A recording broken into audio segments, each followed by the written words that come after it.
কথায় আছে ভাই বড় ধন, রক্তের বাঁধন। কিন্তু কখনো কখনো সেই পবিত্র রক্তের বাঁধনই হয়ে ওঠে জীবনের সবচেয়ে বড় অভিশাপ। যে হাত বোনকে আগলে রাখার কথা ছিল, সেই হাতই যখন পৈশাচিক লালসায় মেতে ওঠে, তখন ভেঙে চুরমার হয়ে যায় বিশ্বাসের শেষ দেয়ালটুকু। সম্প্রতি পঞ্চগড়ের অমরখানা ইউনিয়নে যে ভয়াবহ ঘটনা ঘটেছে, তাতে হতবাক হয়েছেন গোটা দেশের মানুষ। দীর্ঘদিন ধরে নিজের আপন ভাইয়ের হাতেই পাশবিক নির্যাতনের শিকার হচ্ছিলেন এক হতভাগা বোন। শুধু নির্যাতনই নয়, লোকচক্ষুর আড়ালেই সেই বর্বরতার দৃশ্য মুঠোফোনে বন্দী করে রাখত ভাই মানিক হোসেন। যখনই বোন এই নরক যন্ত্রণা থেকে মুক্তি চাইতেন, তখনই সামাজিক যোগাযোগ মাধ্যমে সেই ভিডিও ছড়িয়ে দেওয়ার হুমকি দেওয়া হতো। দিনের পর দিন এমন অবর্ণনীয় শারীরিক ও মানসিক নির্যাতন সহ্য করতে করতে একটা সময় দেয়ালে পিঠ ঠেকে যায় সেই বোনের। অবশেষে এই নরক গুলজার থেকে মুক্তি পেতে এবং নিজের আত্মসম্মান বাঁচাতে এক চরম ও কঠিন সিদ্ধান্ত নিতে বাধ্য হন তিনি। সাহায্য নেন শাহাবুদ্দিন নামে এক ব্যক্তির। পরিকল্পনা অনুযায়ী প্রথমে ঘুমের ওষুধ খাইয়ে অচেতন করা হয় মানিককে। এরপর শাহাবুদ্দিন তাকে হত্যা করে লাশ মহারাজার দিঘিতে ফেলে দেন। এ সময় প্রতিবেশীকে ফাঁসাতে মানিকের কোমরে পলিথিনে মোড়ানো একটি চিরকুট গুঁজে দেওয়া হয়। লাশ উদ্ধারের পর তদন্তে নামে ডিবি পুলিশ।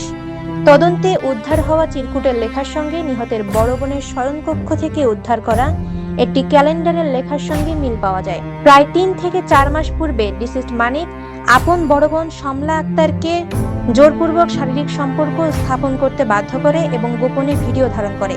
পরবর্তীতে সমলা আক্তার মানিকের সাথে শারীরিক সম্পর্ক স্থাপনে অস্বীকৃতি জানালে ডিসিস্ট মানিক পূর্বে সেই ধারণ করা ভিডিও তার স্বামীর নিকট প্রদর্শন করবে মর্মে ভয় দেখায় এবং তার সুখের সংসার নষ্ট করে দিবে বলে ব্ল্যাকমেল করে এবং বিভিন্ন সময় নিয়মিত শারীরিক সম্পর্ক স্থাপন করতে বাধ্য করে।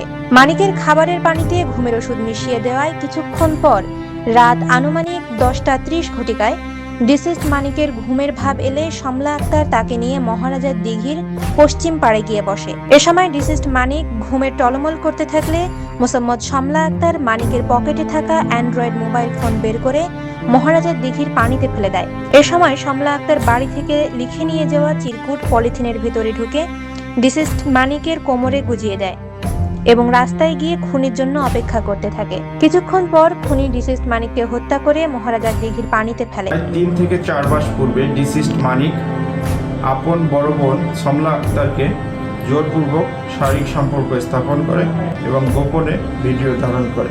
পরবর্তীতে সমলা আক্তার মানিকের সাথে শারীরিক সম্পর্ক স্থাপনে অস্বীকৃতি জানালে ডিসিস্ট মানিক পূর্বে সেই ধারণ করা ভিডিও তার স্বামীর নিকট প্রদর্শন করবে মর্মে ভয় দেখায় এবং তার সুখের সংসার নষ্ট করে দিবে বলে ভয় দেখিয়ে ব্ল্যাকমেইলিং করে এবং বিভিন্ন সময়ে নিয়মিত শারীরিক সম্পর্ক স্থাপন করত। মানিকের খাবারের পানিতে ঘুমের ওষুধ মিশিয়ে দেয়। কিছুক্ষণ পর রাত অনুমান 10:30 ঘটিকায় ডিসিস্ট মানিকের ঘুমের ভাব এলে সমলা আক্তার তাকে নিয়ে মহারাজা দিঘি পশ্চিম পাড়ে গিয়ে বসে। এ সময় ডিসিস্ট মানিক ঘুমে টলমল করতে থাকলে মোসাম্মদ সমলা আক্তার মানিকের পকেটে থাকা অ্যান্ড্রয়েড মোবাইল ফোন বের করে মহারাজার দিঘির পানিতে ফেলে দেয়। এ সময় সমলা আক্তার তার বাড়ি থেকে লিখে নিয়ে যাওয়া চিরকুট পলিথিনের ভিতরে ঢুকে ডিসিস্টের মানিকের কোমরে গুজিয়ে দেয় এবং রাস্তায় গিয়ে খুনির জন্য অপেক্ষা করতে থাকে। কিছুক্ষণ পর খুনি ডিসিস্ট মানিককে হত্যা করে মহারাজার দিঘির পানিতে। অবশেষে পুলিশের জিজ্ঞাসাবাদে এবং আদালতের কাঠগড়ায় দাঁড়িয়ে নিজের উপর চালানো সব পাশবিক নির্যাতনের কথা এবং অপরাধ স্বীকার করেন সেই বোন। সামাজিক যোগাযোগ মাধ্যমে নেটিজেনদের অনেকেই বলেছেন, সত্য কখনো চাপা থাকে না। আইন হয়তো তাকে খুনি হিসেবে সাজা দেবে, কিন্তু সমাজ কি পারবে তার মনের ভেতরে সেই ক্ষত আর আজীবনের কান্না মুছে দিতে?